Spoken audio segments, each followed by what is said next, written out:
کلید حل مشکلات اقتصادی کشور و مسائل اقتصادی کشور مسئله تولیده. بنده اقتصاددان نیستم، این حرف اقتصاددان هاست، اجماعی همه اقتصاددان هاست.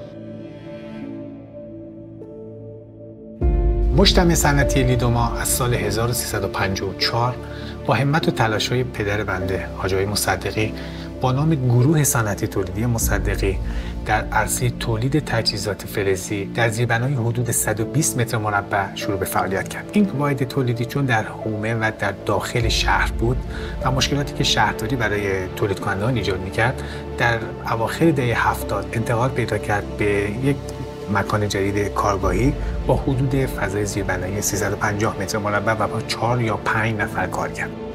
پدر از ما دو چیز خواسته بود، یا تحصیل و کسب دانش یا حضور در کنارشان و کسب آموزش.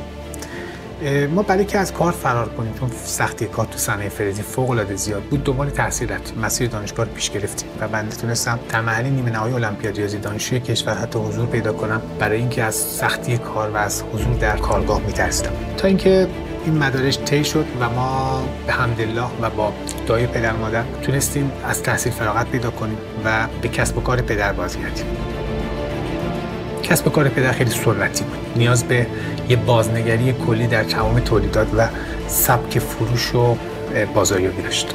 خب با حضور تو نمایشگاه خارجی، حضور در سمینارها و آموزش‌های لازم، تونستیم این آموزش رو پیدا کنیم.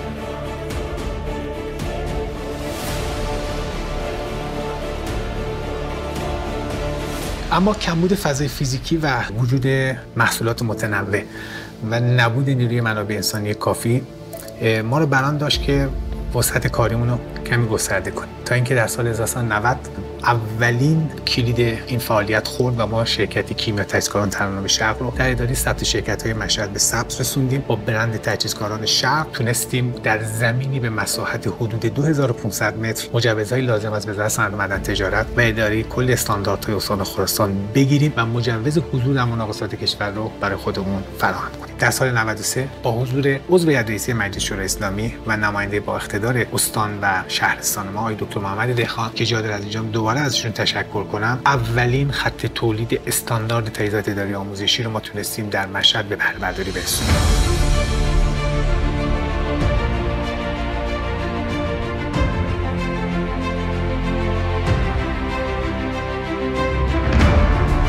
کالای بهتری تولید میکنن در داخل کشور، اما چون کالای خارجی اسم خارجی داره، خیلی از خریداران تمایل دارن به اسم خارجی، در حالی که کالای اینها کیفیتش بالاتر از این کالای خارجی است. این ثمر رو امروز میبینیم، فرزندان با سواد و با فرهنگ و با اخلاقیشون به حمدالله همراه با سایر جوانان این مجموعه رو راه انداختن. من خیلی خوشحال شدم.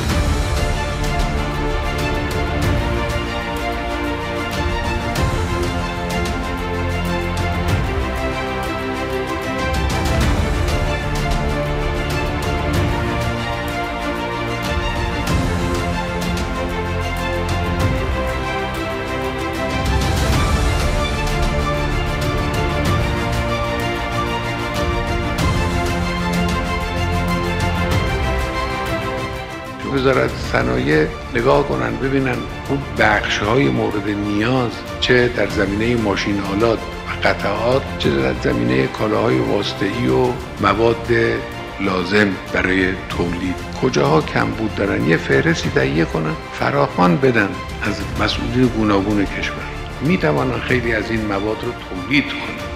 در سال 97 متخصصان این شرکت با تلاش‌های شبانه روزی در مسیر تحقیق و توسعه و افزایش دانش و بروز کردن تمام محصولات این کشور و این شرکت تونستن لاک نسوس کلین سلف رو به محض ظهور بذارن و نمایش بدن و به ثبت اختراع برسونن. محصولی که واقعا خیلی از مشکلات ما در آتش سوزی در اماکن آموزشی و سایر ادارات ما رو رفع می‌کرد.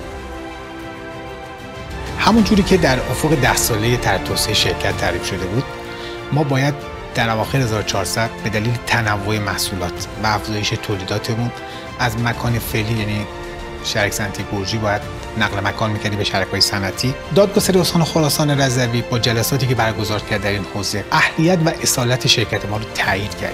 از تولید حمایت شد. در طول سال 1401 از تولید در کشور حمایت شد. چند هزار کارخانه تعطیل و نیمه تعطیل راه اندازی شد. با همت و تلاش‌های دادگستری استان خراسان رضوی و کمیسیون حمایت از تولید و رفع موانع تولید تونستیم ما کارخونه شرکتی رو که 15 سال تعطیل بود و در حوزه نساجی داشت فعالیت می‌کرد که به تملک بانک تجارت در اومده بود و کارخونه و ابنیه و سالن‌های اون محل حضور کارتون خواب‌ها، متکدیان و معتادان بود در اختیار بگیریم و با جلساتی که این دوستان برگزار کردن و تلاش‌هایی رو که کردن تونستن مصوبه‌ای رو برای ما تصویب کنن. این کارخونه رو ما به شکل معجزه‌آسایی به گفته خود مالک قبلی در اختیار بگیریم و تمام بدهی‌های ریالی، ارزی و سایر هزینه‌هایی که بانک انجام داده بود رو تسویه کنیم و بتونیم استارت حضور در این کارخونه رو بزنیم. ما از فروردین ماه 1401 تونستیم این کارخونه رو تحویل بگیریم و به بازسازی و ترمیم تمام فضای ابنیه، ساختمان‌ها و فضای فیزیکی اون اقدام کنیم. از فروردین 1401 تا شهریور ماه 1401 ما کارخونه رو به حالت بروز شده در آوردیم که بتونه آمادگی حضور کارکنان و ماشین‌آلات این شرکت رو داشته باشه. با عقد و اخوت و دوستی و مشارکتی که مدیران این شرکت با حضرت ابا عبدالله الحسین داشتن، در اربعین 1401 فاز ابنیه و ساخت و ساز این کارخونه به اتمام رسید. شهادتیم، ما ملت امام حسینیم. بپرس، ما حوادث سختی را پشت سر گذاشتیم.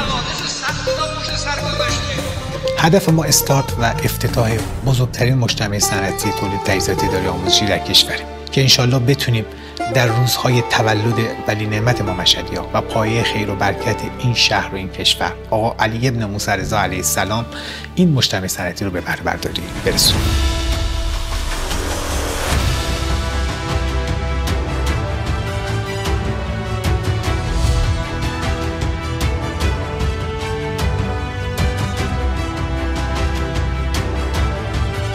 چشمانداز فردای این شرکت برای ما خیلی مهمه. ما از بعد به تأسیس با 4 نفر نیرو شروع کردیم و امروز 150 نفر نیرو به صورت مستقیم و 300 نفر به صورت غیر مستقیم در این شرکت دارن فعالیت میکنیم.